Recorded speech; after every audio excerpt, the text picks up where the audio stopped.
Ladies and gentlemen, once again, all our fellow constituents of our community, our scholars, our master teachers, and of course, as I call myself, a student, I am truly honored to have in Cannon's class a brother that I've looked up to on so many levels, from hip-hop to the conscious community to just true activism in the streets. Probably one of the first scholars that I was ever introduced to with the title professor in front of his name. I'm honored to have a legend in the building. Professor Griff, welcome to Cannon's class. It's a pleasure to be here, man. We appreciate that. Peace, God. Now, peace to the God. I'm a reflection of you. Man, so I don't even know where to begin. I mean, we going to jump into so many things, but we usually have a framing question because this is a class, right, and text. And not only do we have new text, a warrior's tapestry that you put together, which for all the young brothers and sisters that always want to get involved into and it's beyond the world of consciousness, because I'm falling back of using that term, but a lot of people are trying to get more and more enlightened. They get introduced, and then they want to know what to read or what to pick up or what to eat. This book right here is the greatest tool to get us introduced into this world, to where you can start digging a little deeper into some of your other books. The psychological covert war on hip hop, volumes 1 and 2, and so many other books. So we're gonna start in this space, but all of these books are available. We'll just start it off top. How if somebody wants to get your newest book or any of your books, how do they do that? Well, it's really simple. I'm approachable, and I'm there for people to reach me. Everybody and their grandmother has my phone number. 678-557-2919. Damn, that's real. That's super solid right real. there. That's my cell phone number. 678-557-2919. Or they just go to my website, professorgriff.me. And it's strange how I got the professorgriff.me. I went to go get professorgriff.com, which some dude had it and wanted to argue with me on the phone. I'm like, bro, come on, man. It's like, that's crazy. He's like, I know who you are. I'm like, well, can we make come a up deal off on my that? joint? Right. I'm serious. Come up off that domain name. But anyway. And you can catch you on your live, Instagram, all of that. So he's very accessible. And again, like I said, it's an honor. And man, there's so many, because we got a chance to chop it up and build before this. Right. So there's so many things that I want to touch on and dive into, because not only do you drop those gems, but you speak in sound bites. So I know. But I just want to tap into the history real quick, man. Like even going back to Public Enemy, and even in the name Professor Griff, and you being one of the founders. How did this all come about in the golden age of hip hop? You guys had a lock on being that militant voice. Where did all of that come from? Wow. I think the beauty of the Creator bringing us together in Roosevelt, Long Island, and Freeport on one side, Uniondale, Merrick and Baldwin, then Hempstead. I think that area right there, Chuck's mom, knowledge of self, activist. My mom, strong in the community. Miss Boxley, who is Hank and Keith Shockley's mom from the Bomb Squad.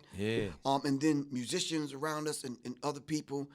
I think it was a beautiful thing that they offered Chuck D the deal from Def Jam, because he was there with Flavor at Adelphi University on the air, over at a college radio going station, crazy, playing different things. I'm at the youth center, martial arts classes. One of those instrumental individuals that was at the youth center, having study groups, people getting knowledge of self and that kind of thing.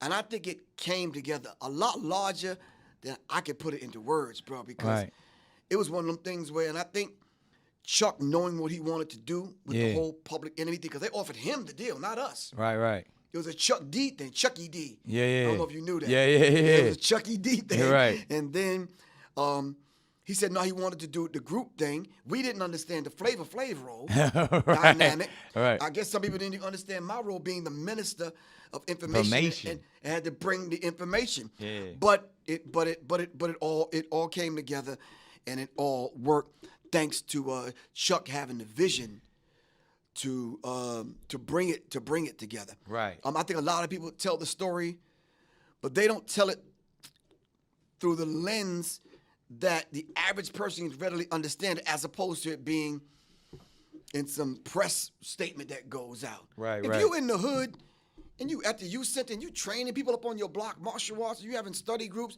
and you responsible for people's lives, how did that end up becoming a hip hop group? Right. Somebody had to have some vision, and Chuck was the one with that vision and knew who to put in place. But the critical thing about this, to be frank and upfront with you, Right.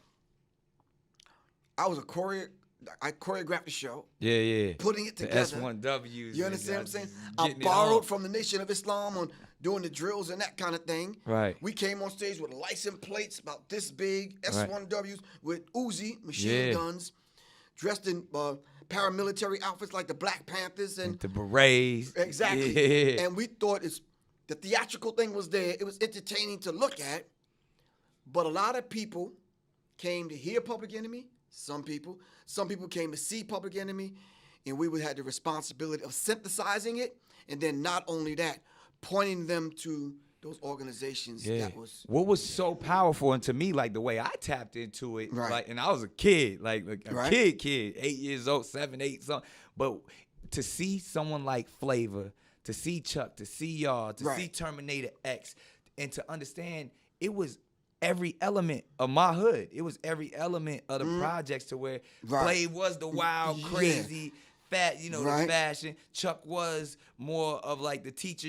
You were more the militant, Right. and Terminator X was the dude with the sound. You know what I mean? Like, I Yeah. saw every element of my Right. hood in Public Enemy. So I saw the dichotomy of the crazy boy to really hear to you. It was almost like the opposite to see as Chuck being the mouthpiece, and to see the stern discipline, Right. to see the martial arts, to see even the aspects of the nation, and then to see, but you can still have fun. You can still, Right, right, I exactly. saw all of that, and I don't know if that was by design, but it was an entry point for everyone. I know it was by. Let me not say. I know it was by design, but there's a grand design. Yeah. You understand what I'm saying? It's our design, but then again, there's the grand design, because it shook the industry. Yeah. So much so the people around us wanted to then become, a lot more conscious about what they eat, how they think, some of the songs, and our peers respected us. The Houdinis, the Run DMCs, the LLs, even the Beastie Boys, EPMD, Eric B. and Rakim, BDP. Jazzy Jeff, and the Fresh Prince, BDP. Right, exactly. Poor Righteous Teachers. Yeah. So it was a mutual level of respect. A lot of people outside of those people that I mentioned couldn't believe it. Yeah. How the hell y'all saying what y'all saying, man, and y'all not? People say that about me to this day, like, yo, how you doing this and still doing that? But so I feel you on that. I'll be like, honest with you, I did. I questioned. I'm like, wait a minute, he up in that space. How you moving? Like, That's why I asked you earlier about your health. Are you good? Yeah. And even now, people like, because the documentary we were just a part of, and all, people like, man, you got to watch who's preparing your food for you. You got to watch how you move. And it's not even on something we not operating in fear, but the fact that we speaking so much truth that we just got to be more aware. Exactly. And I felt like y'all brothers was aware, and that's what I really want to get into, because you talk about the grand design, and we talked about the neutralization of our messages and in our people. That happened to you in a real way, in real time, to where you were the one that everyone came after when you started to speak. And I mean, I know you've spoken about this so many times, but I just want to, give context to some of these younger people out there, to where Public Enemy has such a voice and was waking up so many young people in our community through hip hop when it was still new. And I want you to talk about it, because I don't want to, because you here, but there was but you have to help me contextualize it. Yeah. So as I saw it as a young man, that as the Minister of Information. And like I said, it's an honor to have the Minister of Information in Cannon's class. But you had so much information and was so fearless in your message. And through Public Enemy, I felt like you were the one that had the most substance and weight in speaking unapologetically, because Chuck had to do it. He was the MC. He couldn't be so out there in his message, and he had to make it fly. Yeah, Okay, he had to be an entertainer. Yeah. But you were like, I'm just giving it to you raw and uncut.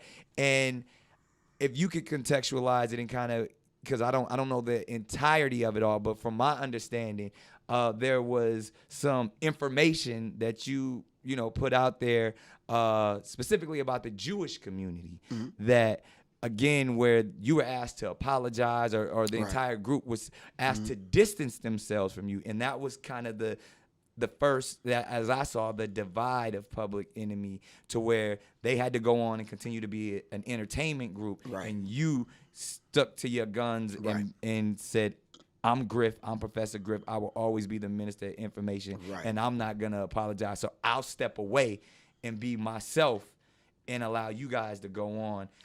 Please expound on that and just enlighten us all on how it really happened, because that's how I saw it, and that's what I was told. But I would love to hear firsthand what really happened with, one, what was actually said, why they asked you to apologize. And I mean, I didn't even know there's some subtext and some other characters like the Leor Cohens who were a part of that process. And the Bill Adlers. Yeah. And so please just break it down from how it happened and to where we are today. Well, let's break it down, and let's break it down in small bits where people can actually get it. Like a lot of people that are coming into consciousness, where they are right now. I sat at the elders of the Dr. Benz and the John Henry Clarks and the Professor Jeffries, Professor Smalls, Shashi McIntyre, and a few other people I could mention. Now, I'm there, physically there, not YouTubing it. There was no YouTube back then. Yeah. You had to physically go there, write the notes, study. Maybe get a VHS tape or something like and that. if you had 5 of them in your, you was making a whole lot of noise on the train. I'm saying. Right. All right, so to my understanding, now I want to thank Khalid El Hakim from the Black History 101 Mobile Museum. He had set up a talk with a rabbi. Right. This is recently. Right. So, and I'm in front of a room full of Jewish people. Right. And I'm asking basic questions, and maybe you can help me out. Right. So let's look up the word anti-Semitic. Right. Who are the Semitic people? And then we're going to get to the Public Enemy thing. Right. So I looked up who is the Semitic people. And there's a list of Semitic people, and anyone can do this right now. You can look up who are the Semitic people, what are the Semitic languages. Right. Has absolutely nothing to do with any white people. Right. Not at all. So in order for me to be anti-Semitic, I'd have to be anti-black man, anti-black woman, anti-black people, anti-Africa, anti-all of the people. Because the Semitic people are black people. So y'all get that clarity. We're going to say that again. Now, the Semitic people are black people. So I cannot be anti-Semitic. Now, what do they really use the phrase anti-Semitic to do? That's the thing. To divide us. Exactly. Right. So they put this title on you, anti-Semitic, and then they neutralize you. Right. Separated me from the group. Right. Say he's a Jew hater. He hate white people. He hate gay people. He hate all white people with freckles and red hair, whatever. Right. And they put that on me, which I never said these things. Right. You understand what I'm saying? I just ran down the history given to me by my elders. And anybody could read this for themselves. Right. So it ain't a Professor Griff hating people thing. Right. Now, closer to what happened with the Public Enemy thing, the brother by the name of James Baum, one of the X1Ws in the group, gave me some information because he was in touch with the research department of the Nation of Islam in Boston. Right. Got the information, and we talk about the secret relationship between blacks and Jews. Right. It was a manual. It wasn't even a book then. Right. Wow. I got it. I went to Kinko's so I can get me a copy. Right. The brother recognized me. Oh, you that dude from Public Enemy, man. Right. For real. I said, yeah, bro, I got to get to this thing because I was the road manager, so I was responsible for everything. Right. I gave it to him. The brother gave me a copy, but he made himself a copy also. Yeah. So Yeah. that's a violation, but cool, bro. But Whoever you are. He wanted some information. He wanted some He information. was hungry. He was thirsty. Exactly. Okay. When I seen the brother again, dude gave me a box of them. And I gave James back his. So I read it. So now the spokespeople for the group, me and Chuck, we did all the interviews. Right. We sat down. We went to D.C. We was doing the interview that day, and it wasn't even my interview. Right. Chuck's interview, he didn't want to do it. Right. So I sat down with him. Now, mind you, I'm the Minister of Information. Right. I got 2 suitcases now. Right. I used to carry with 2 suitcases full of books. Right. Right. And so I laid them all out on the table. So when I went into the interview, I was ready. Right. First question he asked is Just like this, how we just got it exactly, laid out. exactly. Who controls the music industry? Well, what more am I supposed to say? You understand? Truth. I laid out the names, Yeah. the people, the organizations they belong to. I laid it out. Now, mind you, this is not coming from Professor Griffith. I wasn't hating nobody that day. And was it in that statement? Was it just like was it white people, Jewish people, white supremacy? Like was it more just like you just kind of you weren't saying a hateful statement. You were just saying this is who controls it. I laid out the names. Right. Oh, so you specifically you said yes. people's names. Yes. Oh, wow. People's names. At that time, because what this was, 80, 89, 90? Yeah, about 80, 89, yeah. Okay. Yep. And you just said people's names. And I laid it out, and I Right. showed them the books. Right. And I looked it up and showed it to him. This paragraph says this. These people control film industry, TV, Right. music industry. And as we know right now, these are the players. when we talk about media, there's 6 major corporations that control Exactly. all of media. Exactly. This is beyond the music industry. And this is you were laying that construct down back then and naming names, calling them to the Exactly. table. But Right. even as we sit right here today, there's 6 major corporations that control everything that is delivered to you as we speak. Exactly. So the 6 people can sit in this room and decide everything that we experience as far as entertainment. We watching the movies, reading the magazines. 6 people. Right. I laid that out. It wasn't a Jewish conversation. Right. It was about the music industry. The first 20 minutes of the conversation, we was laughing, joking, dapping each other up, Right. talking. Right. His girlfriend walked in. We were talking about David Mills now. Right. Who dropped dead on a movie set. Right. His girlfriend walks in, and his girlfriend's white and Jewish. Well, I'm from Roseville, Long Island. We don't have no experience with white people like that. So I'm like, except for Howard Stern. exactly right. Exactly. So when she came and sat down, the complexion of the conversation changed. It became more, and I'm like, you Right. see what I'm saying? Yeah. A couple of times he even pressed the pause button on the cassette. Yeah, recorder. that privilege starts speaking and Right. So now he had to change his tone because Right. now the white Jewish girlfriend is sitting next to him. Right. And she's getting offended Right. by me calling out the Cohens and the Moskowitz and the blacks and the Right. and I'm like, okay, but still no hatred involved. I'm just laying the history Yeah, out. we're just speaking facts. When I finished the interview, he admitted and said to himself, you know something, this is the kind of stuff that can get you in a lot of trouble. And I'm like, now keep in mind now, I'm in my 20s. Just like these conversations. No, exactly. Exactly. Yeah, Exactly. but fearless is. So, and you just saying what you saying. You speaking facts. Exactly. There's no reason to be scared of anything when you're speaking the truth. So I left that interview with what you just said, with that. Right. And he faxed it to the Village Voice in New York. Right. Front page blew up. It went out, and it's like Professor Griff, anti-Semitic, blah, blah, blah, blah, blah, whatever. And when I first told Chuck, he said, so what? You told the truth. The truth is the truth. Right. Everybody's gung-ho. Yeah, Griff dapping me just up. what we saying right here. Hoisting me up on their shoulders. Yeah. A week or 2 later, I'm the boogeyman. I'm the bad man. I'm the this, that, and the other. Griff, we got to separate ourselves.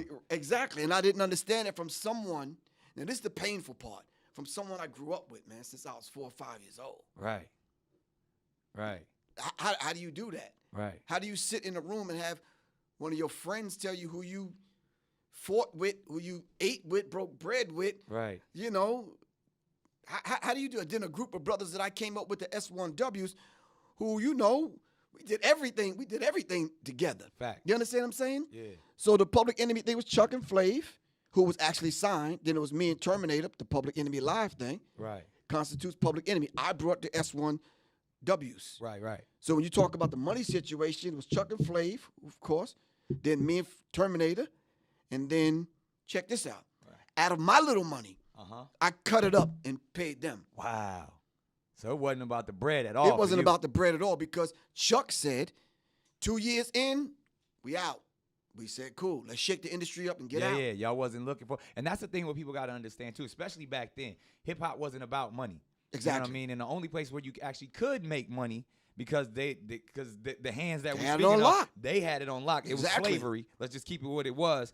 But live is where you could make money. And that's right. That's from the blues days all the way to today. Exactly. Where you seeing all these cats with all these diamonds and all that, that's because they getting 50,000 a night. Exactly. That's because, and back then it was 1,000 a night, maybe. Thank you. And we were on a van driving ourselves. Right, and it's 20 of y'all. Right. Splitting up $1,000 a night. Exactly. So that's the real of it. And the whole idea of separating myself from these cats prematurely that we came up. Now let's keep the timeline in mind. Yeah.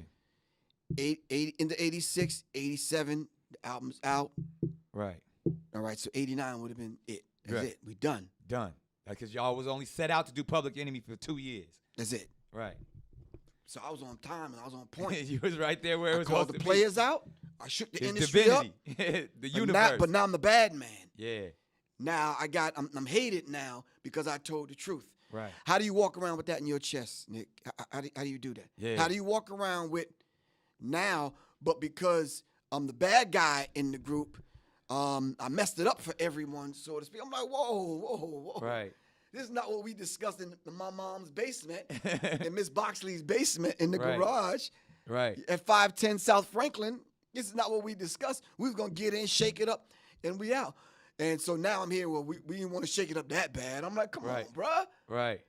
Oh, so And it hold was up. just a simple conversation. It was a simple conversation like we're having right now, bro. And then, you know what? And because this is one of the reasons why I feel honored to speak with you, but I feel like it's so prevalent and so on time, is because what we're dealing with the Honorable Minister Farrakhan being silenced on Facebook and other platforms. Right. Neutralized. Neutralized. Right. Which COINTELPRO is still active to Exactly. this day. And COINTELPRO, for the young people that don't know, the counterintelligence program. And when you say counter, it's like because we have so much intelligence and information, they want to counter that by destroying us, by neutralizing us, by silencing us. So what we're speaking of today, because they attempted to silence Minister Farrakhan right now, which is COINTELPRO actions and activations, and they did the exact same thing to you.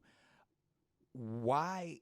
And this is just a question that I have, and even coming from that aspect of if the true children of Israel, if we're speaking of the Jewish community, if we're speaking of the Abrahamic faiths that Islam comes from, that Judaism comes from, that Christianity comes from, all comes from Abraham. And we are all speaking of brotherhood and unity.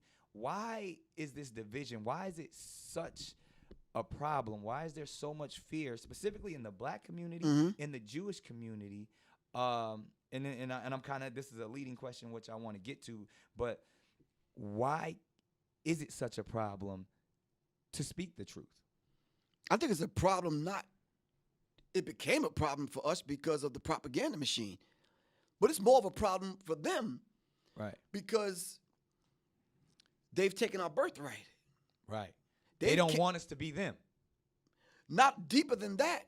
They don't want us to be us. They don't want you wrapping your head. They don't want. Wow. Nah, they don't want. Now because you recognize. Right. And now they identified you. Oh man, Nick knows. Right. Who he is, and then now the flip side of that, you know who they are.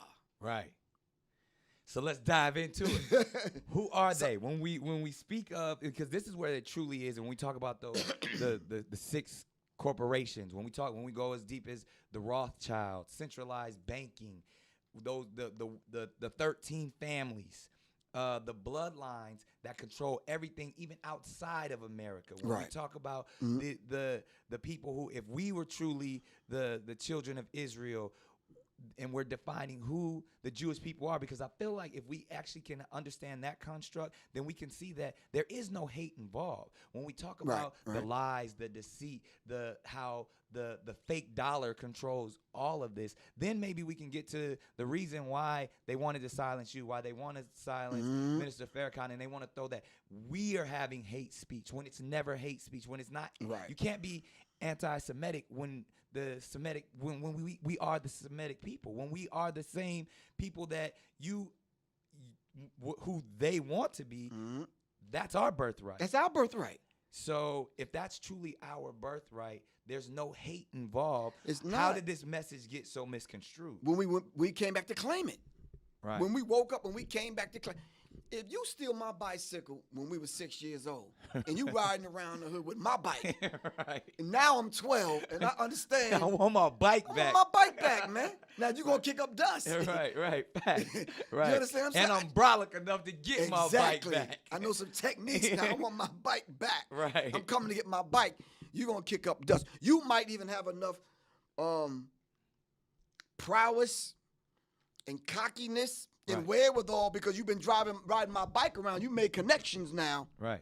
And convince other people that that's your bike. Now you got a couple of bikes. You got a whole gang. You got a Exactly. bike gang, and I'm over here walking. Walking right around. So now when I go get my bike back, yeah, you done painted the bike. You done put some new wheels on it. It really don't even look like It my don't bike. look like but I my know bike that's my no bike. more. Right. You understand what I'm saying? Right. So now I'm waking up and I'm like, bro, I need my bike back. Right. For real. Right. How do you know that's your bike? Simply because there's documents here. There's Paperwork here. There's receipts here. You understand what I'm saying? They're showing and proving that that's my bike, and I'm here to claim it, man. Right. You have to give it back. So when you start hearing songs like Michael Jackson, "Hike Me, Kite Me," and blah blah blah blah blah, Right. Nah, you can't say that. You can't say that. When you hear hate speech. Puffy talking about getting paid or getting like the Hebrew, Right. You And they understand? want to mute the They Hebrew. want to mute that. Right. You understand what I'm Even saying? though we are the true Hebrews. Exactly. So we can't even tell the truth now. Right. Not on record, not on television shows, not on YouTube. Right. And what is and again, because and you know, I talk to my brother Risa Islam about this all the time, about certain things to where it's just the lack of understanding. That's what it is. Because we're not saying anything hateful, and that's the thing when they want to put that on the minister Farrakhan was saying, when even the term white devils or just devils in general. Right. But when he was really speaking about the people who devalue our communities and themselves, and that's really where the word devil comes from, and how he's speaking it. But they want to take the sound bites and say this is anti-Semitic, and so how does that occur, and why does that occur? Is that great? Is that spiritual warfare, or is that just truly just us just silencing each other? That's the psychological, covert, meaning hidden war on the higher infinite power healing our people. Say that again. Hip hop is higher infinite power healing our people. people. The higher infinite power healing our people. It's well, if hip-hop. it's higher, then it's going to vibrate On that at the frequency. higher chakra. Yeah. And we going to connect. Sometimes, you see your homeboy, you up in the club, the music loud, y'all can't talk. You like, you know. Yeah. It's just Or when something it's about that to go down, the energy, you know. Exactly. All right. Right. So if it's infinite Yeah. and it's the power that's in us because of who we are as a people, Elijah Muhammad said we're direct descendants from God himself.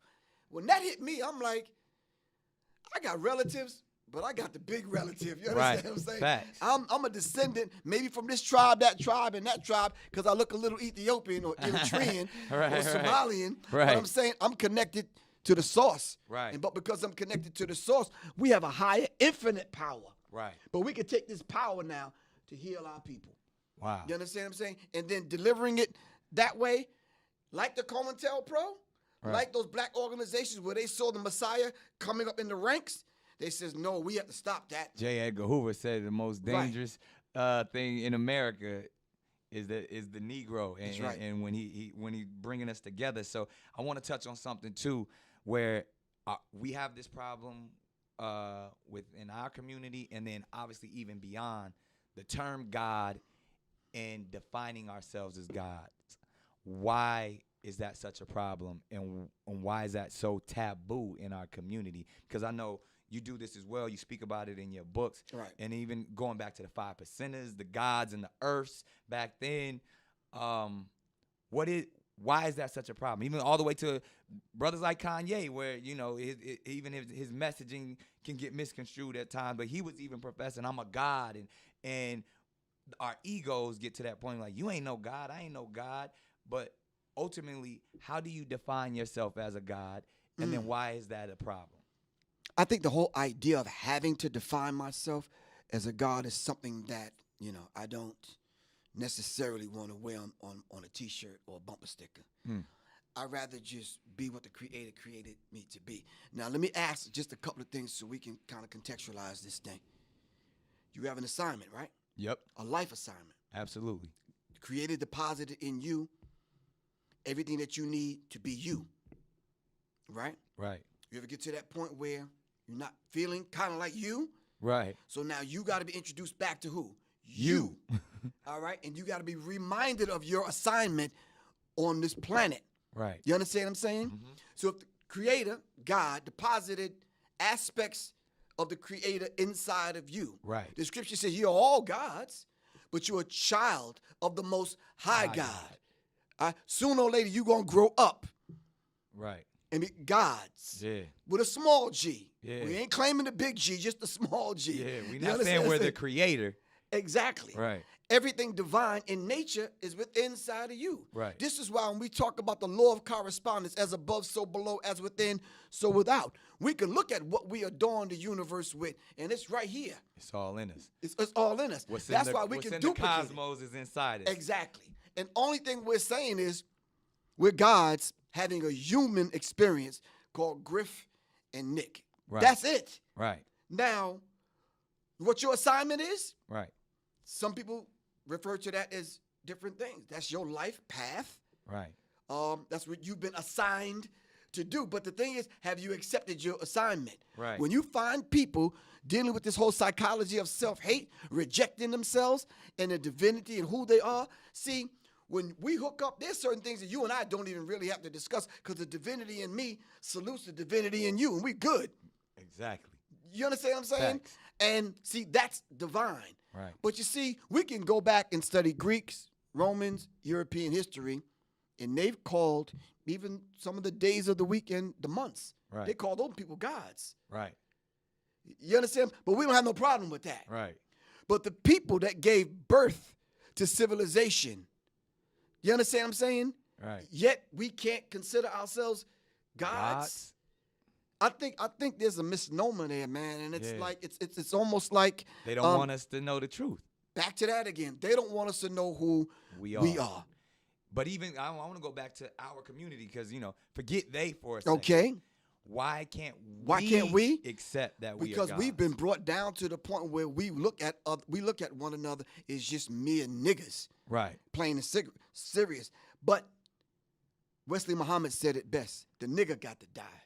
I'm just going to say it straight. The nigga got to die. Wesley Muhammad put it out. Yeah. Because if the nigga die, and then now we can have this rebirth of the God. Now let me play devil's advocate for a second. And please do. But we have to define what devil is. It's the adversary of God. Yeah, right. Yeah, and there's attributes to the devil, but go ahead. Yeah, so let me go to the opposing with the little side. D, with the little D. With the little D. All right, go ahead. So is that almost the same concept as eugenics, or even when we tap into W.E.B. Du Bois's aspect, because he was someone that was saying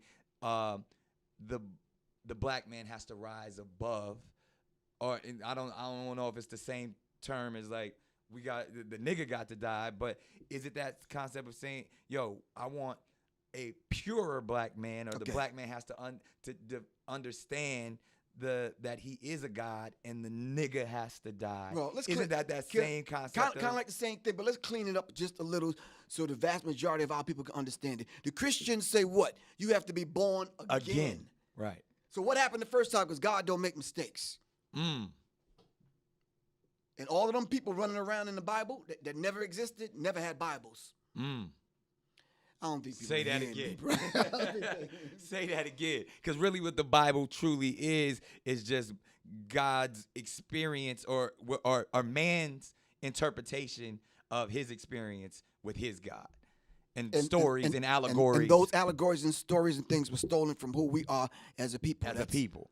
Right. That's our history book, right. so to speak. Right. Someone else kidnapped us, knocked us upside the head, put us to sleep, stole our birthright, and claiming that that's them. Right. So the story of which you know as Moses is really Mesis and an Egyptian tale. The story of Noah is really the poem of the tale of Gilgamesh and all of these things. Right. These all come from the motherland. But going back to what you were saying in that sense of who we are and who we define. So W.E.B. Du Bois came forth and said, the black man and woman in America is dealing with this double and dual consciousness. Yes. In a modern context, that's code switching. But right now, what is this dual consciousness that we're dealing with? Causing cognitive dissonance inside the spirit of the black man and woman. How do we have to wrestle with being Nick during the day and all the jobs and the opportunities that you have and the resources that you connected to, but then you got to go be dad now. Right. You got to go deal with Mariah. You Right. Yeah. Okay? Because they don't know nothing about that. Okay, that's my daddy, but cool, but now. Facts. So the dual consciousness. What happens now when you operate in a world that's diametrically opposed to who and what you are as far as your existence is concerned? How do you operate in a world like that and then be you? Right. How do I be Professor Griff and still operate in the music in music industry by telling the truth about the music industry? That's kind of difficult, man. Yeah. I can't go home and take off and put on Professor Griff to go on stage. Nah, bro, what you see is what you get, man. Right, facts. I'm not Professor Griff on stage and then I go take it off or put on a costume. But there's still a dichotomy or there's still a duality in who you have to be. That was the dual consciousness the double consciousness that W.E.B. Du Bois was talking about. And that even goes back to maybe what was going on within Public Enemy. Exactly. You was always speaking your truth, but there's still, we got to know how to play. This is a game, and you're in it. So at some point, there's a line that's gonna be drawn on that playground. But you talking about the road manager for the group. I Right. dealt with these people firsthand. The Cohens and the Moskowitz and the Professionally. And they respected that. That's why nobody crossed us like that. We got respect from the industry from top to bottom. Right. From the average kid in the projects who we used to give the tickets to. Right. To the executive people, man. I'm talking about booking agencies and promoters and right. And you wasn't acting like a nigga. I was just being myself and standing up and being a real black man, and they respected that. Right. And with the respect, there was also some fear because they wanted you to still. There was a line that you weren't supposed to cross. Right. Correct. Man, not only that, but they wanted to put the fear thing back on the table to quote unquote let me know there's a line that you didn't cross. I never disrespected any Jewish people. Right. Ever. Right. You understand what I'm saying? Why? There's no need to. There's no need to. I just told the truth and dealt with them on a professional level. So ultimately, are we saying that there's a certain group of people that maybe they're scared of the truth? I think there's Jewish people, but I just think there's a group of Jewish people inside of that. You can call them Zionists, you can call them whatever. So let's dig into that for a second, because that's where and even sometimes I find myself wanting to debate this idea, and it gets real wishy-washy and unclear for me when we give so much power to the theys. Right. When we talk, and then the theys then turn into the Illuminati, the Zionists, the Rothschilds, the Freemasons, Bilderberg right. group, the Freemasons. Right. And as a community, I feel, and I've done this myself, I want to blame others for the position that I'm currently in. Right. And that often becomes when you say the privileged white girlfriend comes into the room and or the apologists or these people come in and say, why aren't you guys over slavery already? Or why are you always complaining? And what you do for yourself? Or pull yourself up by your own bootstraps. And my people were also oppressed. We hear all of this stuff all the time, right. which a lot of times I really can't debate what they're saying, because some of what they're saying, there's some truth in it, because we're often blaming and saying the theys. But I would love to dive in real quick, just for the people that are listening and watching, even specifically the Illuminati. Right. When we say, like, to me, I say fuck the Illuminati. I say it with heart, so much so, like, man, I don't give a fuck about the Illuminati, because one, that's Roman Catholicism, which I don't subscribe to. Right. I don't care about this illuminated group of scientists that they thought they really they had some information and they were illuminated. I feel like, and I've heard you say this, and I think I wrote down your quoted that we are the illuminated ones. Right. So when this whole Illuminati that we hear about, I say fuck them.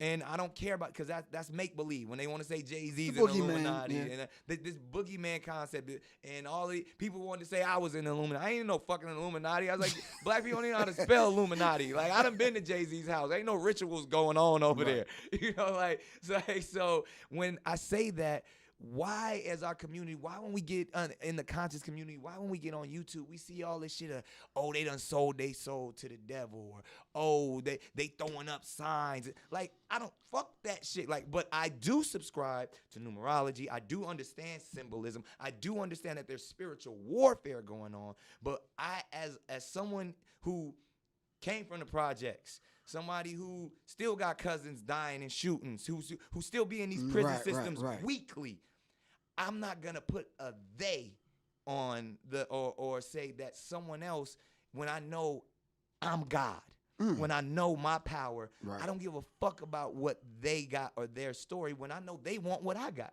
Exactly. So why is it that we tend to give them so much power? And when did that come? And like, it has to be before slavery. It has to be before colonization, because even I've been to the motherland. They're divided. Now, of course, colonization and the Europeans came in and kind of set some of that up. Right. But in tribalism, there had to be a hierarchy. There had to be a king and a monarch. And if I want to say I come from a king, if I want to say I am a god, I have to really embrace that and can't say someone else overpowers me. Right. Well, I think we need to understand the sacred sciences that you alluded to, that we had, that you know that we have. Right. There are some people that came in, sat at the feet of our ancestors and our people, learned and took that sacred knowledge. Thutmose and all. Exactly. Yeah, and then, second time, coming back to the continent, plan to destroy and take everything. Facts. We know the Europeans came in and raped and pillaged. Exactly. We know that. Thus, seeing how we operate and how we move and the deeper sciences that we know. For example, the Dogon. The name of my company is Serious Minds. Right. You understand what I'm saying? Right. But when I talk about this, I'm talking about the Star Series. Right. How did the Dogon know that was out there? Unless we mapped that out. Unless we came from that place and brought that. It's beautifully designed. Okay, exactly. So they came and figured these things out among us, and they crafted this society. And listen, let's just get something really, really straight. We are the first Freemasons. Yes. We are the illuminated ones. Yes. We are the first ones to establish secret societies. Yes. That's us as a people. They took all of that from us and set that up to rule what we call this present system that we live in right now. Right. They consider themselves illuminated ones among them. Of them. Because they put us to sleep. Right. So now how did they do that, though? If we were so powerful, how did this they is a question do that? I hear a lot, man. They put us to sleep by taking the very thing away from us that we depended on the most.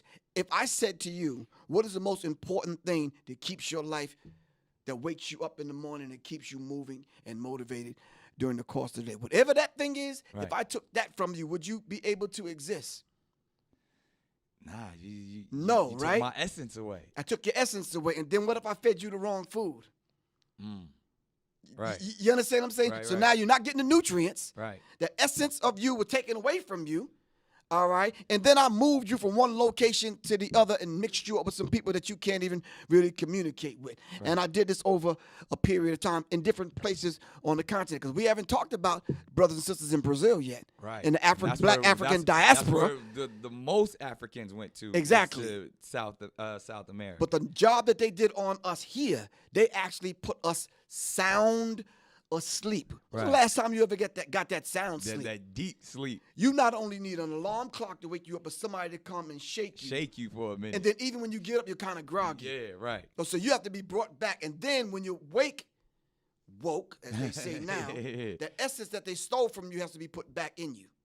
Once that started happening, that's when we said earlier, they waking up, man. We cannot allow that to happen. And we see that it actually. But guess who? I don't mean to cut you off, but Yeah. guess who is behind the people that's saying that?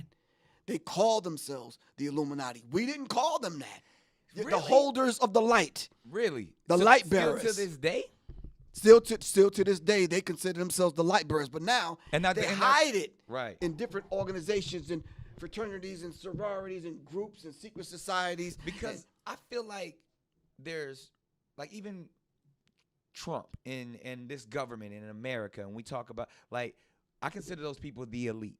Those are those top 3% or even that top 1%. But I'm not even sure if those are the people, this government, this Americanized government, are those same people that we're speaking of. No, Just- they're not- And they're just not. for the clarity, that's what No. that's what I want to put out No, there. they flunkies. Yeah, they those aren't pawns the on the ones- chess game. So Yeah. and like, can we give these people another name? Because even when I feel like we talk about the Illuminati and like again, like Okay, let's demystify it then. yeah, like let's really break it down, because I feel like that's where we get it becomes the boogeyman when we talk about, and even Right. like when we talk about these meetings, like the Bilderberg Group, which was Okay. a meeting that goes on in Europe once a year with the most powerful people in the world, the Right. most powerful people in media, Mhm. presidents, Yep. kings, Yep. queens. Queen Elizabeth be there. These are the richest people. These are the elite. They actually meet on world affairs, and where the Bilderberg Group they housed it and were like, Mm-hmm. "Ooh, we want to bring powerful people together to show how we can make the world a better place and have this meeting." That's what they say. That's what they say. But ultimately, they're saying, what messaging Domination and world control. are we putting out there? And then when we go and we speak about the New World Order, Mm-hmm. I have this question for you.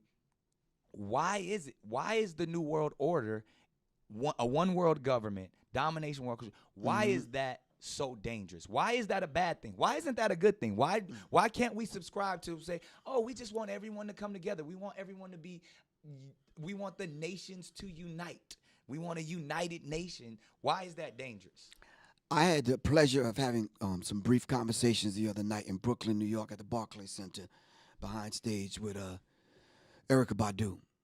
She did a video, window seat. Right. Then she did a couple other videos where she literally was walking through and disrobing. Right. And, Right where JFK was assassinated. Right. And gunshots rang out and she bled blue blood. See where I'm going with this? See where So you now- going. The blue blood. The blue bloods.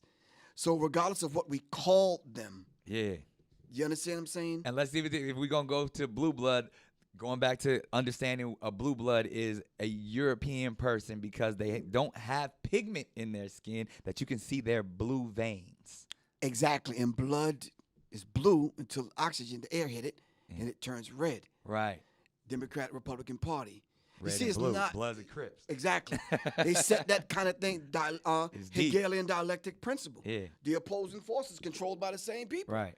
So then let's go to what it really is then. When we talk about the power of melanated people, when we talk about who we really are as guys and Right. understanding that our melanin is so powerful and it connects us in a way that the reason why they fear black, the reason why they fear is because the lack that they have of it. So then when you see what Dr. Francis C. Welsing talked about is that fear and that Just genetic that annihilation. deficiency of when you have a person that has the lack of pigment, the lack of melanin, that they know that they will be annihilated. So therefore, however they got the power, they have the lack of compassion. That melanin comes with compassion. Melanin comes with soul, that we call it soul. We soul brothers and sisters. That's the melanin that connects us. So the people that don't have it are a little, and I'm gonna say this carefully, are a little less. And where the term actually comes from, because I'm bringing it all the way back around to Minister Farrakhan, to where they may not have the compassion or the when they were sent to the mountains of Caucasus, when they didn't have the power of the sun, that the sun then started to deteriorate them. So then they're acting out of fear. They're acting out of low self-esteem. They're acting out of a deficiency. So therefore, the only way that they can act is evil. The only way they have to rob, steal, rape, kill, and fight or flight, in order to survive. Exactly. So then these people who didn't have what we had, and when I say we, I speak of the melanated people. Right. They had to be savages. They had to be barbaric. Because they're in these Nordic mountains. They're in these rough torrential environments. So they're acting as animals. Right. So they're the ones that are actually closer to animals. They're the ones that are actually the true savages. And then they built up such this I don't want to say warrior, but they built up such this conquering barbaric mentality that they're coming out of Europe. They then said, in order for us to survive, we have to take what's not ours. And then they went into the land that actually where we are originated. And instead of trying to make friends, they said, we want what you got. Because there's this mentality of whether it's the Caesars or even that we have to conquer. Right. So I say all that to say the context. And when we speak of whether it's Jewish people, white people, Europeans, the Illuminati, they were doing that as survival tactics to stay on this planet. Right, because we never had to do that. Right, because they've learned when they circumnavigated the globe and they ran into these islands and these places, and we were already there to greet them. Right, with open arms. Teaching them, but they were deficient. They were deficient, so they wanted to get what they thought we had, and we did have it. So the rape took place of the woman. The theft took place of the natural resources. And then that's when their disease, exactly. That's where their mentality, because I'm trying to get to that place of how they were able to get control over the gods. How were they able to get control over their original once they people? learned that, though, and now they raped and impregnated, left and came back, and they saw the child lighter, they said, wow, that's when they learned genetics. Genetic annihilation. So now you have to set up a system of white supremacy to control that. Right. So now we have 13 families here, Illuminati that's manipulating and controlling. Subgroups. Now we got to set up organizations. Coming out of Europe. You understand what I'm saying? And for that same system, now you're talking about survival, what you just laid out. Now it's fight or flight. Now we have to set up these systems in order to survive. Right. But listen, not just survive to get some damn some hamburger buns and some cheese. I'm talking about on a genetic level. On the genetic, because they will, and that's even from the white nationalists to the white supremacy mentalities to Donald Trump himself wanting to build walls. Right. They're trying to keep what they consider purity. Exactly, on a subconscious trying to level. stay alive. Because sometimes they don't know why they acting out. It's just been proven. National Geographic just put it out by 2050. Every person will be a person of color. In a minute. They saying that's as soon as 2050. So let me ask you something. So what is the subconsciousness saying? What's the fear? The subconscious said, I got to survive. Right. What do I have to do? And that's what it's been from the beginning with the how do you do that now? people. How do you do that and show love? I got to take natural resources because I may not be here in a minute. Right. I got to bomb these people back to the Stone Age because I'm not going to be here in a minute because I got to be able to dominate. War was created. Exactly, and control and dominate people. I have to survive on this planet. Right. You understand what I'm saying? And as you call it, this is a Griff quote right here. Life is living in fear of extinction. Right. So, and that's what operating on a subconscious level. So they fear. So Dr. Francis Cress Welsing says, when you show up, they view a grown, 6 foot tall, 230-pound black man the same as they do a 4-year-old. Yep. Because in us is the genetic material to annihilate them. Ooh, and it's their fear of God. It's their fear. It's their fear of God. Exactly. And then for everybody, because I'm bringing it back in context again, because just so you know, we keep referencing, the great Dr. Francis Cress Welsing. Get that book, The ISIS Papers. If you haven't, it's essential. And in Griff's book first, get the Warrior's Tapestry. He says that book, as well as so many others, that everything that we're talking about, like it has been kept secrets, but it's not a secret. These books are out there for you to actually read upon, and they're all facts. Nothing. That's where I just wanted to get to. I didn't want to keep creating this boogeyman of they. Or the you have Illuminati. to demystify who these people are. We got to get to when we talk about who the original man is. Right. Is the original melanated man coming from the place that we call Africa, and which I always find this so amazing and compelling that Africa was named Africa by the Europeans, and Europe was named Europe by the Africans. Ain't that something? I had a conversation with one of the lost boys from the Sudan. And I asked him, do you consider yourself African? He's like, no. Yeah. They're tribal. Yeah. You take pride in your tribe. And I just came back from Uganda. And it's so, when you look at it, they don't say, hey, I'm African. Exactly. They don't. Right. No, I'm from Uganda. Or I'm from my family. We call it Africa. Like, or African American. Right. Now, hold on 1 second. Now, let's look at America. Right. We say, well, where you from? I'm from Detroit, man. Yeah. We don't say we're Americans. Yeah. See, it's the same dynamic. And especially when I'm from Long Island. I'm from this street. I'm from this exit. I'm from Brooklyn. Exactly, man. You say your whole address. I'm from this block. Yeah, and then on the West Coast, Same thing with the brothers in Africa. Southeast San Diego, over there, up through the, from such and such projects. Exactly. You know what I mean? Same thing with the brothers in Africa. They don't identify with the whole idea that the place was called Africa. Yeah, they tell you they tribe. It was more tribal, man. And right now, we need to find our tribe. That's all it is, the lost tribes. Exactly.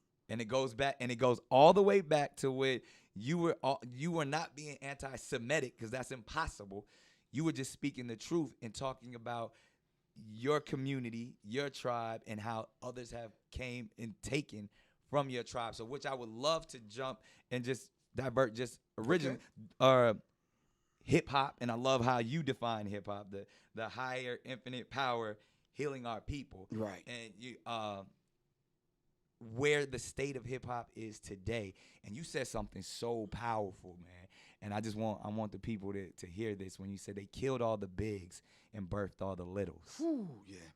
And if you think about when you say from Big L, Biggie Smalls, right. You know what I mean? Even the idea of then we birthed. No offense to none of these brothers, but the little Zans, the little Waynes, who is my brother. The little and the young ones. The young, but just that mentality of we used to want to call ourselves big this, and now you want to be Lil Pump, Lil this. Yeah. Where did that come from? Is that spiritual warfare? Ooh, that's psychic and spiritual warfare, man. That's that psychological war. See. And then I love the way you break this. These are textbooks, people. Get this from Griff. Like, he got the pictures on every page, and he breaks all the symbolism down, and that's what I'm saying. That this what we just said is all in here of breaking. So the whole idea of the warfare that they're waging against us is on a psychological level. So psychology is not the study of the mind.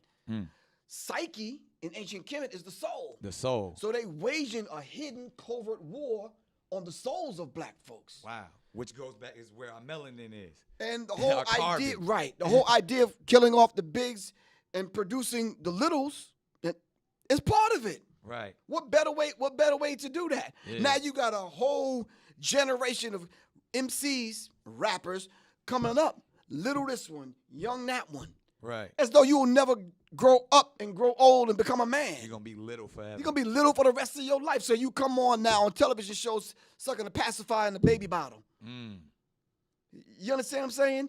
And we have to understand that in a particular. skirt or a dress. And they right? forgot that sister. Exactly. They Right. forgot that Sister Soldier said, "We are at war. We're at war for the hearts and minds of our people, man. We have to understand that, man." Right. And one thing I want to talk to again, I'm gonna play the advocate of the opposing advocate, as we call it, because I dealt with this personally on a personal level, and I would love to have some discourse with you about the emasculation of the black man, Right. specifically in the media. And the only reason why I feel like this is a good place to go, because from the big to the little conversation, because of now is the male to the female. And we got everything now, which is ridiculous. To we got Snapchat filters turning our brothers into good. I done seen some of the most gangster people I know put this Snapchat filter on to see what they would look like as a woman, to where like all the way to like, man, if there was a wig and some makeup sitting right there, take the digital aspect out of it. Right. So if there was a wig and some makeup right there, yo, Griff, put this on, man, so I see what you look like. Exactly. Would you do that then? But will do that with our phones and our screens, and we'll send it and we'll post it for the likes. Forever. So say that though. In media, and I salute my brother Dave Chappelle and so many other. We've all heard the famous story where he said Hollywood tried, there was a dress hanging in his and his Martin trailer, tried to put him on, and some of the brothers that I look up to and will forever look up to, from Eddie Murphy to Martin Lawrence to all of these people, have to in entertainment put on the dress, and a lot of people say they're selling their soul, and I'll go all the way back to my own personal story as a kid growing up on Nickelodeon. And not seeing any harm in it at the time in the 90s. Did a skit where I dressed up as a girl. I mean, we in the inconvenience store and we ghetto girls. And like they wouldn't, the skit on Nickelodeon, they wouldn't even allow something like that to air today. Because we ghetto with the nails. And, we really, all I'm doing is imitating Martin Lawrence and Jamie Foxx, what they did with Shanae and Wanda, and all they were doing imitating Flip Wilson, what he did with Geraldine, and what our strong brother Richard Pryor was doing in This Way Is Up, and classic movies and things that we seen who we consider the greats do coming before us, but we're not seeing that psychological warfare of they want to, which Dr. Francis talks about, is when we see these images of, because there's a lack of fathers already, there's a lack of male figures, and we understand the black woman is the ultimate creator, but when we are emasculated and we don't know how to be men, and we think it's a joke and we think it's funny, and I see it like now, I don't regret anything in my life, but when I see the 18-year-old version of me prancing around for the joke in a dress, in a wig, I'm like, damn. Like, was that me just being funny, or me thinking, this is funny? Where, I'm as heterosexual as it gets, but the messaging that I was putting out there. And then not that there's any, as to each his own. What you do in your bedroom in the dark at night, that's your business. But to me, as I know, was I used as a pawn as a young boy to make people, I'm thinking I'm making people laugh, but was there a psychological warfare? All right, well, let me ask you something. Did the laughter die down? Did you grow up? I definitely grew up. Now, what would this Nick Cannon say to that one? Bro, look at me though, bro. I want you to, but that's what I'm saying. So because what would this Nick Cannon say to that one now? The information that I just said, I would give that, but I would still say make your own choice. But you know the price that you're gonna pay for that though now. Because you woke up. Right. And now you got to talk and speak to that young brother that put on the dress. Put on now. the dress. So when I laid it out though, but I wouldn't judge that one. I wouldn't tell. Right. We don't have to judge. I would give them the information. This is life lessons. I would give them the ISIS papers. Right. I didn't know. I didn't read the ISIS papers when I was 18. I didn't understand that there was a greater mission to destroy us. Right. I thought I was just there to make them laugh. But even if for someone who was awakened like a Richard Pryor, still would say, there's nothing off limits when it comes to entertainment. Like you said, you got to get their attention first. And whether it's putting on a dress, whether it's calling yourself little this, whether it's making a song about shaking that ass, like to when we talk about brothers like Nipsey and his gang bang affiliation and Right, okay. and its terminology that may not be helpful on the surface, but when you see the brother's beautiful spirit, when Right, you know my right. ultimate mission, Right. when you know that ultimately these are brothers that trying to help the community, but we got to get their attention first. Right. I got a brother, a friend of mine, Black Dot. He wrote a book called Hip Hop Decoded. Okay. He said in the book that they take the lowest essence of our culture and give it maximum exposure. You understand? Say Black Dot said they take the lowest essence of our culture and give it maximum exposure. So that's why we glorify our strip clubs. That's why Exactly. we glorify our gang And it's banging. over the top for many reasons. And you mentioned one, for the laugh. Right. Now it's for the bag. Right. Now it could be for some other reasons. Right. I want to buy my mama a house, and we give it all the excuses and the reasons. At the same time, the ultimate agenda is taking place. We're falling right into it. Right. The But ultimate it's plan. always been that, because that's the reason. Like, I wanted you to say that again, because I want to go all the way back to Step and Fetch It. Mhm. I want to go all the way back to But if you went back there, some of them brothers didn't have a choice, so to speak, right. because But of do the we degree of still- poverty. But do we still have the choice now? Does NBA YoungBoy, does Kodak Black, they Yeah. don't have a choice, but because they're living their truth. All they saying is, this is all I know. So on all of my material, I put my phone number out there and I put it out freely. They have a choice, bro, because they could easily call me and say, because now that I got. But before, they don't know Professor Griff. They all they know is the drug dealer in they community. Okay. Because again, as much as we want to say we have access to all of this, the average 14, 15-year-old dude that grow up in Florida, Right, that grow up in right, right. Louisiana, all they know is the niggas around them. Exactly. They don't know how. Man, I don't know how to work them computers. You know how many times Right. I heard Yeah, that? I know, Man, bro. I don't know that shit. Hey, dog, this all I know. I know I got my 40 on my hip. I know I'm gonna slang these packs. And I Right. know I'm gonna fuck some bitches later on. Yeah, that's the mentality. That's exactly. until you crack one of these open, until you can get the Warriors tapestry. That's why I put the book together the way I put it together, to speak to that dude. Right. You understand what I'm saying? And But we gotta speak their language. That's why I feel like Nipsey Exactly. Hussle was so important for, because everybody, it's the Yes. Nipsey bandwagon now. But when you can see, and that's why Tupac, and that's why even PE was so important, because we're like, oh, them is cats that grew up just like me. Right. They embracing the thug life. Mhm. They embracing being a 60s Crip. They Right. embracing being neighborhood nip. Like, even, and I come from the other aspect of it. I came in and like, I don't want people to I don't want to glorify where I came from, where I came from. When you first heard Nick Cannon, like, that's the kid from Nickelodeon. The little That's guy, kid, yeah, that's the kid that's- from America's Got Talent. That's Yeah. always smiling. Yeah. You don't know that I come from what I Right. come from, because I never wanted to glorify, because there's entry points from every Exactly, angle. exactly. So I have no problem being able to sit there and be like, oh, he's the safe one, because I still know my truth. I still know my purpose. Right. So in saying that, I can't, just the way I don't expect people to judge me from what they may think of me. Mm-hmm. When I sit down and have a conversation with Kodak Black, that's not a dumb brother. Kodak Black is Right. intelligent. What NBA YoungBoy is intelligent. Now, they may be making some choices we may not agree with. Right. and At I the age can't- that they are. Right. Like I said, at 18, I was on TV dressed in a dress. Right, You right. know what I mean? And you know why? Because 2 years before that, I was trying to be a gangbanger in the hood. And 2 years before that, I grew up in projects. And you know what I mean? So I'm like, He said this gangbanging shit ain't working out. yeah, it ain't working out. Let me square up. You know what I mean? And the people, you know what No, I mean? I hear you. And so to say that, I see every aspect of it. So I think as what we do, we judge each other instead of informing each other. Right. Well, we judge one another by the categories that they fit us in. Right. If we was to pick our own categories, Right. you and I greeted one another as gods. Right. How many times they gonna let that go out on the air? How many times they gonna put that in a movie? can't How let many them- times they gonna put that in Right. the educational department? Right. And how many times they gonna rewrite the dictionary and don't write us in as black means despicable, disgusting, evil? Yeah. They're gonna rewrite the dictionary? No. Black means God. That's what we need to Exactly. put out there. That needs to be the T-shirt, though. Yeah. That needs to be that's the coming. slogan.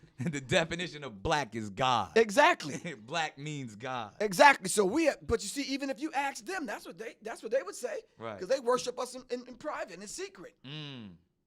You understand what I'm saying? Mm. So Okay. and then with the beautiful work that Renoko Rashidi and Ashwa Kwesi and other people are doing, and What's the brother's name? Tariq Nasheed with Hidden Colors. Right. Yeah, love In all of every them place you go, Eugene Adams with Africans in Asia. When you Right. start unearthing who these people are, the deeper they dig, the blacker it gets. Okay. That's the T-shirt, bro. The deeper they The dig, the deeper blacker it digs, the blacker it gets, bro. Okay, so let me go here with you then, and I'm gonna play for the other side just for a second. Mhm. When we get to the origin of when we say as deep as we go, and ultimately, if it's all about becoming one and understanding who the original man was, and if we all come from the same thing, and the purpose here, our assignment is to love and to have understanding, Right. and knowledge supreme. Wisdom and all this understanding ultimately is rooted in love in the core. And if that's our message to spread through the cosmos, why all of this division? Why all this compartmentalization and categorizing each other? If we're the original, if we're where it started, if they want what we have, and ultimately what we have to give is love, why does it matter if one person is Jewish? Why does it matter if one person is Christian? Why does it matter if this person has less melanin in their skin than the other person? I think the thing that the most honorable Elijah Muhammad said that makes them devils is the fact that they've been taught a doctrine, a teaching, coupled with the fact that you and I said they had to survive, so they did the things that they became and who they are. There was a reason why they shot the noses off Abu Ahal, the Sphinx. Right. Different people called it different things. They put it in the back of the museum. Exactly. There's a reason why they destroyed the woman when they saw the black man and woman side by side in Egypt. There was a reason why they took certain information, stole it, copied it, put their names on it. Do you understand what I'm saying? Right. They never wanted that particular information. Their image of God. Exactly, to get out. If that image of God got out, Right. how would they survive genetically on a planet being the inferior? Right. You understand what I'm saying? Right. You cannot do what they've done on the planet in such a short period of time, being the inferior. But why does it all matter? If we're talking about the source, if we're getting to the source of it all, of the original man and the original purpose is to spread love, is to awaken and enlighten everyone. Why does it matter? There was love in my family. My dad was there, my mom was there, my brother was there, my sister was there. Instinctively, we all knew our roles. I wasn't trying to be my dad. Right. My dad's my dad. Right. You understand what I'm saying? Right. In the human family, who's not comfortable with being themselves? Right. We could take a look at it through that lens. Okay. Let's I see where you unpackage go. that now. Yeah. You understand what I'm saying? Yeah. If I'm comfortable with being myself, then I don't have to say you're evil, you're wicked. I don't have to write that in my books. I don't have to destroy your history. I don't have to try to borrow and get something Right. or steal yours because I'm comfortable with mine. Exactly. I don't have to say because I'm lighter and whiter, I'm better. I don't have to do all these things. But because I don't feel comfortable in my position, The idea of supremacy. the idea of having to survive, I got to come up with the plan. Okay. You follow what I'm saying? Right. See, now So if I'm not comfortable within the grand design, if I don't know my position in the grand design, then Exactly. right. And the grand design included them. It did. It included everyone in love. Right.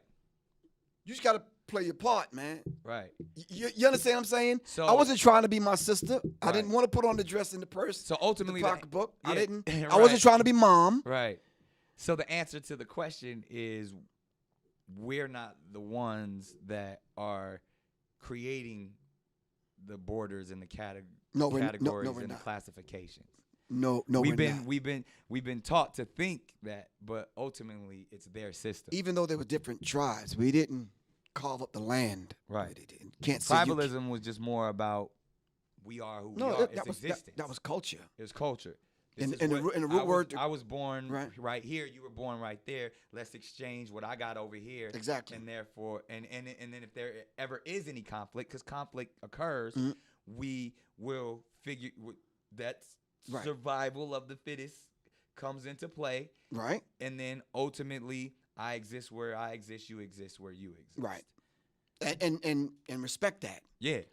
And that's all I'm asking you to do is respect my boundaries. I don't want to come. I don't want to come and take over your land. Exactly.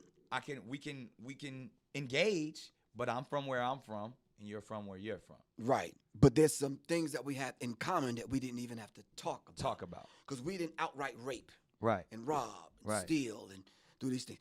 If There's a principles. couple of your There's cows morality. came over and destroyed my vegetables, then somebody has to pay for that. So you got to come work this land. Right. Some call that slavery. No, Mhm. it wasn't that. You had to repair my crops that you destroyed. Right. You understand what I'm saying? Absolutely. Someone looked at that and says, well, look, I could take thousands and millions of them Right. across the water, brainwash them, and I could build an entire nation for myself. Right. You understand what I'm saying? You see, that's a child Right. not knowing its place in the human family, Right. and they're running rampant. Now that the parents done went to sleep and been put to sleep, the children are running the house, and The that's littles. what we're seeing. The littles The littles are running the running house the right house. now. Exactly, on all levels. On all levels. On the cultural level. The root word to culture is cult. Cult is not a bad word. Ooh. Come on now. You understand what I'm saying? Yeah. So, and then when you look at occult, just means hidden. Right. Right. If you didn't put on the turban and whatever, they Right. don't know what culture you from. Right. Facts. If you didn't call yourself Nick Cannon, but you went by one of your original names from one of your original tribe, Right. it's like it's all love. But see, they can't respect that, They though. can't respect You know that. why? Because you represent a man that's woke up. Right. Absolutely. You understand what I'm saying? As well as you. So, and that's where I want to dive in here real quick, because there are so many misconceptions Right.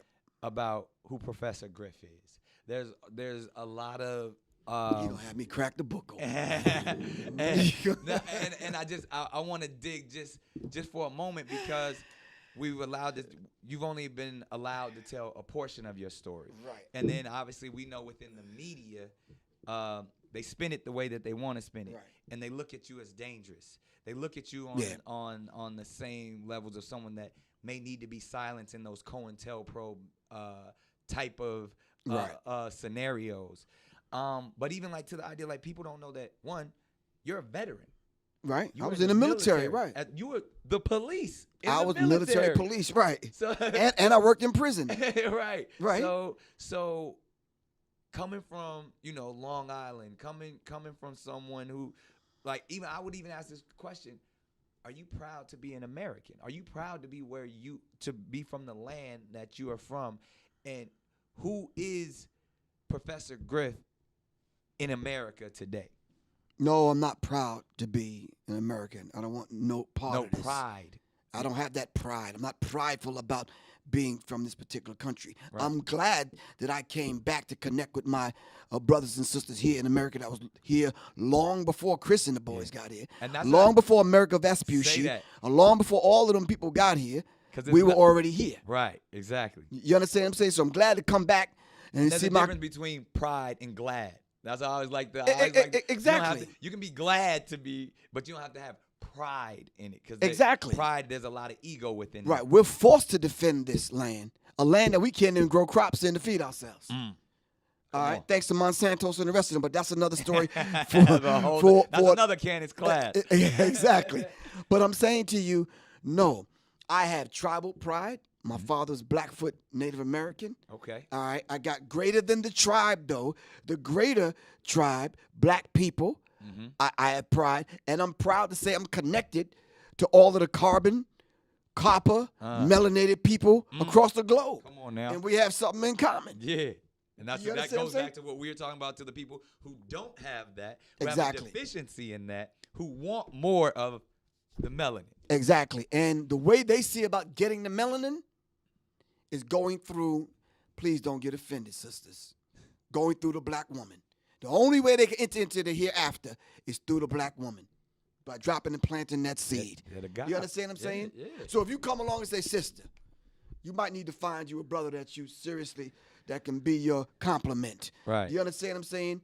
And then we get into colorism. Yeah. And these seats, The lighter and the darker. Who has more and melanin then in who that? set that in motion with the Willie Lynch letter? Right. See, but every time they see any glimpse of us coming back to ourselves, to connect back Right. to the self. And then even I think my wife said it better. Shout out to Soleil. Right. She says it's the Queen. journey of the self, through the self, back to the self. right. So if you understand that dynamic, it's like, wow, okay, I've been locked upside the head, put to sleep. I was the God then. Right. I've been put to sleep. Now I'm waking up. I don't even realize I'm a god, but I'm settling on being a nigga. Right. No, see, that's the journey of the self. Now I got to get back to the self. So Right. guess what happens with these books? Right. I got to introduce Tay-Tay and Twan and Peanut and Day-Day them back to themselves. Guess who gives me the most opposition? The same people I'm trying to wake up. Exactly. Who's the dude pulling a gun on me, wanting to rob me? Who's the dude that shot the window out of the car I was in? I'm going on my way to Vegas from L.A. Right. Who are the people that burned my house down right here on the west end of Atlanta? Who are the people that poisoned me with the drink? Who's the people that made me impotent? Me. For 6, the same people I'm trying to save. Right. Here I am, can't walk, can't pissing blood, and all this other kind of stuff for 6 months. Right. Because of what? Because I'm speaking the truth? I'm Right. like, wow. So to a degree, I understand people saying the government came after Nipsey. I understand because I lived it. Right. Right. For telling the truth, but Right. getting thrown under the bus by the rest of the brothers. But ultimately, it was the concept. Exactly. The idea that, wait a minute. Let me brainwash and desensitize this brother so much that I can turn him against his own that's trying to enlighten. Exactly. But I'm going to say this and take it how the people want to take it. There's some people walking around here right now that never thought I'd see this day. And this is dangerous for them. Too dangerous. You know why? Because, wow, Nick doing the damn thing. Yo, Nick this, Nick that. He got the platform, whatever. But Griff? Right. Like, why are you letting that? Stop that, man. Stop that. You can't find one thing on any program, on or offline, where I disrespect not only Jewish people, but gay people. I don't have that conversation like that. Because you don't have that in your spirit. It's not in my spirit because it's all love. Right. So how is that message so misconstrued? Because we know why they do it. We know why we know that we seen COINTELPRO. We seen that they believe that we are dangerous when we unite. But Nick, let me ask you. So let's just be frank and upfront and real with one another. Let's act like these cameras are not even on. Yeah. You mean to tell me you think they would allow a man like Professor Griff to strive, survive, and be successful in front of young black men not on drugs, not gay? I don't eat swine. I don't eat meat. I'm a vegan.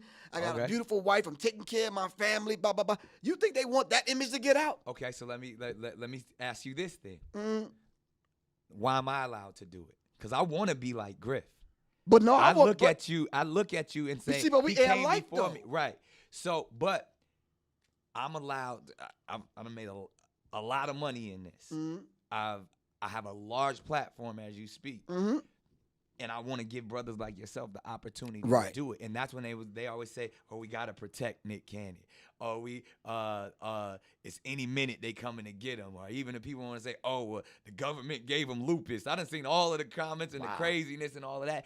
But I'm allowing myself, or I've been allowed to shine. I've been allowed to spread the light and say I wear my turban on NBC. Right, I say NBC stands for nigga be careful, and I walk away from tens of millions of dollars and then go create something even bigger and still get to and allowed to stand my ground and have character and have purpose. All I can say is you're a dangerous man. That's what Dick Gregory said. You're a dangerous man. They coming to get you. But it's only because I stand on the shoulders of brothers like you. I learn from you. But how many people will actually say that, though, Nick? Come on, bro. But it's the truth. No, let me tell you something. And the people watching this will know this is rare. People don't invite me to shit. When have you seen me on a documentary film? Never. Right. So when they say, well, Mr. G says, yo, Nick want to meet you in blah, blah, blah, blah, blah, and Dr. Sabi thing and the Nipsey, I'm like, you sure? Yeah. Mr. G will tell you. I'm like, yo, you sure? You understand what I'm saying? He's like, yeah, man, dude, it's real. I'm like, all right. But I was like too much is given, much is required. I was given these opportunities to be, one, because of brothers like you. Okay. But then two, because I got to pass it on to the next. It's I'd be doing a disservice if I came and got the bag, got all the money, and got all the information and kept it to myself. I talked about it in the book. It's karmic debt. Right. We owe karmic debt. The karmic debt. And what you're doing is an example of what I'm about, paying it forward. Right. You're not going to run into Harriet Tubman at Whole Foods, bro. Facts. So you cannot hit her off with paying her grocery bill. But you can pass it forward to a sister. Right. That's the next Harriet Tubman. Absolutely. Karmic debt. It's our duty. Let's pay it forward. It's our man. privilege. Exactly. And that's the only way we will survive. And that's what I mean. And I feel like I've had the opportunity to sit with brothers like Dick Gregory. You know what I mean? And I sat with him several and times. he said he passed before he transitioned. He's like he said it. I'm passing it to you. Yeah. He's like, now you got to go do what I couldn't do. And he said the same thing. He's like, man, you dangerous. I don't know. I don't understand. He's like, they wouldn't let me do what you doing. Oh, no, they wouldn't let me do it either, bro. They kicked me out of a damn hip-hop group, so imagine. Right. On a television show. But it's the same information. The information you've given me, the information Dick Gregory gave me, Harry Belafonte, Quincy Jones, all of these people that I got a chance to sit at their foot and soak up game. And now I can dissect it and regurgitate it out to the littles in these short form ways, whether it's Cannon's Class, whether it's Wildin' Out, whether it's, whatever I'm doing, whether it's Nickelodeon, to the little ones, to my kids. Right. I'm still giving them that game. You a god, you powerful, you a superhero. Right. You know what I mean? Everybody likes this Marvel concept now of the idea, but that they don't understand that originated with us. They getting a little bit of it. They giving them the Wakandas. They giving it a little, but ultimately, if all I'm talking about is the essence of who we actually are and expressing that light, as dangerous as it may be, it's the truth. Right. And even this morning, man, I'm getting dressed. I'm like, I gotta bring this brother a gift, man. He got some. I'm thinking of a necklace. I'm like, Man, and I your just said, wisdom is the gift. But then I put my comic book in the car, and it's based on a Public Enemy song called "Who Stole the Soul." Ooh. And I'm like, that's it. Appreciate that. Who stole the soul? Why are we so out of sync? You understand Yeah. what I'm saying? Why is it that we're following the Gregorian calendar, throwing our whole time signature off? That ain't even It's ours. just, it's not. It's and it it's goes back off. to the Dr. Sabi of it all. Like, it ain't even, as you call it, I love it. It's like, it's not about a diet. It's about a living. It's a live it, yeah, man. And Dr. Sabi always said that when they brought us over here to America, they didn't bring our food with us. Right. We tried to hide seeds, man. Yeah. That's what it's about now. If you got Because it's the different. seeds, you can- Yeah. Exactly. The thing that's going to keep Agriculture. us alive will kill them. Right. You understand what I'm saying? Facts. The foods that vibrate on the high level, the minerals and that kind of thing. And Goes back to what I'm saying.